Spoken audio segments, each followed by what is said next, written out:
नमस्कार, news for nation देख रहे हैं आप और मैं हूं शुभी आपके साथ। बिहार में चुनाव खत्म होने के बाद अब तमाम राजनीतिक दलों की निगाहें बंगाल विधानसभा चुनाव पर टिकी हुई है। अलग अलग दलों की तरफ से अलग अलग तरह के समीकरण साधने की कोशिश की जा रही है और इसी कड़ी में अगर हम राजद की पहले बात करें तो राजद की तरफ से दो वरिष्ठ नेता यानी कि अब्दुल बारिश सिद्दीकी और साथ ही साथ श्याम रजक कोलकाता तक कूच किए। उन्होंने ममता दीदी से मुलाकात भी की और साथ ही साथ प्रशांत किशोर के तहत प्लानिंग भी बनाई है। लेकिन इन सब के बीच अब सत्तारूढ़ दल बिहार की जदयू की बात करें तो जदयू ने अब नए तरीके से समीकरण साधने की कोशिश कर रही है। आपको बता दें कि जदयू की तरफ से ये खबर सामने आई है कि बंगाल में वो आदिवासी संगठनों का निशाना बना रहे हैं, यानी कि उनको अपने खेमे में करने की कोशिश उनकी तरफ से की जा रही है। इसके अलावा जदयू की और क्या कुछ तैयारी है बंगाल विधानसभा चुनाव को लेकर आपको विस्तार में बताते हैं।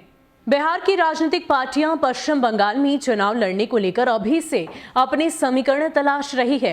राजद के बाद अब जदयू ने पश्चिम बंगाल में छोटे छोटे दलों को जोड़कर चुनाव लड़ने के संकेत दिए हैं। जदयू की नजर बंगाल के आदिवासी वोटरों पर है। इसके लिए उनकी पार्टी के नेताओं ने आदिवासी संगठनों से बातचीत भी शुरू कर दी है। मटियापुर और वीरभूम में भी जदयू ने बैठक कर चुनावी समीकरणों पर मंथन किया है।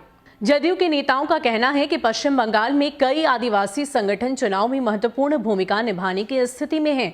बंगाल के आदिवासी संगठनों के साथ जदयू की बातचीत चल रही है। इसके साथ ही कई और स्थानीय और छोटे मोटे दलों में संपर्क किया गया है। सभी मिलकर बंगाल में चुनाव लड़ने की जल्द घोषणा करेंगे। जदयू नेताओं के मुताबिक छोटे दलों के साथ जदयू की एक और बैठक होनी है। इस बैठक को चुनाव को लेकर कई स्थितियां पूरी तरह से साफ कर दिया जाएगा। पश्चिम बंगाल में जदयू के चुनावी अभियान को लेकर बैठक कर रहे लोगों का कहना है कि कई दलों से नाराज लोग भी जदयू के संपर्क में हैं। उनके दलों में उनकी बात नहीं मानी जा रही है। इससे नाराज होकर वो जदयू के साथ आकर चुनाव लड़ना चाहते हैं। जदयू अभी किसी भी तरह से जल्दबाजी नहीं करना चाहता है। बंगाल में चुनाव पूरी तैयारी और रणनीति के साथ लड़ा जाएगा। जदयू ने जिन आदिवासी संगठनों से वार्ता की है उनका कई जिलों में प्रभाव है।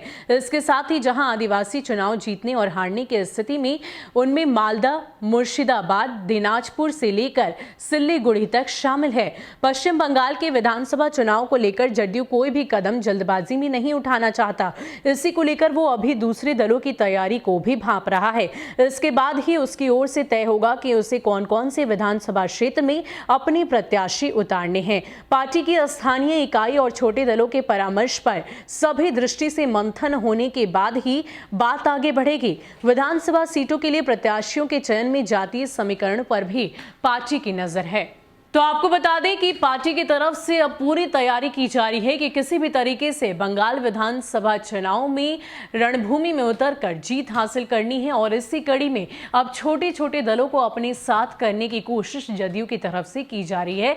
और इसी कड़ी में सबसे पहले वो आदिवासी संगठनों से बातचीत करने में लगे हैं। उनसे मेलभाव करके कहीं ना कहीं वो बंगाल चुनाव में अपनी पार्टी को फतेह करने की कोशिश करेंगे। आपको बता दें कि एक तरफ जहां राजद अपने एमवाई समीकरण को ध्यान में रख रहा है तो वहीं दूसरी ओर इनका कहना है यानी कि जदयू की तरफ से इस बात की जानकारी दी जा रही है कि आदिवासी भी एक अहम भूमिका निभाते हैं। जो अति पिछड़े जाति के लोग हैं उनकी भी अहम भूमिका बंगाल विधानसभा चुनाव में है। लेकिन फिलहाल इस बात को तय नहीं किया गया है कि कौन कौन से क्षेत्र में पार्टी अपने प्रत्याशियों को उतारेगी। उनका कहना है कि थोड़े अभी ठहर कर इंतजार करके और सब कुछ देखकर एक बड़ी प्लानिंग के तहत बंगाल विधानसभा चुनाव में जदयू अपने प्रत्याशी को उतारेगा।